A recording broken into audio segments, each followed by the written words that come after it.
you're coming from the view that economics is characterized by the possibility for many different outcomes, multiple equilibria, you're stuck with the notion of trying to ask yourself, well, which of those outcomes is the one that actually happens in practice? On the other hand, if you're coming from the role that psychology is important in influencing economics, you're stuck with the idea that most economists think that there's only one thing can happen, and that's determined by what they call economic fundamentals.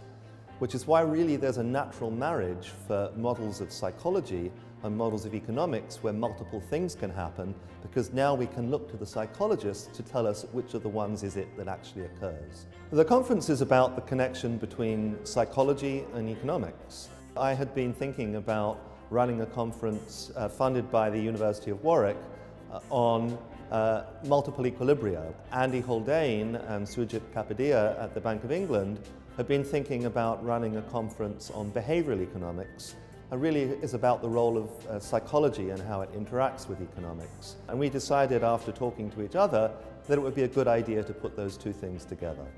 One of the issues that might arise at this conference is the idea of secular stagnation, which is the notion that the economy could get stuck in a low growth situation or a situation of high unemployment that persists for a very long period of time.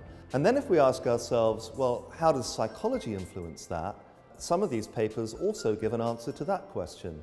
And the idea there is that if people become pessimistic, that pessimism can become self-fulfilling. The hope is that by bringing together a range of academics who are working on psychology with those who are working on the ideas of multiple equilibria, that we can understand further how crashes in the financial markets can potentially be prevented from happening in the future, and if they do happen, how we can potentially get out of those situations or crises much more quickly and avoid 10 years of stagnation of the kind that we've seen in the last decade.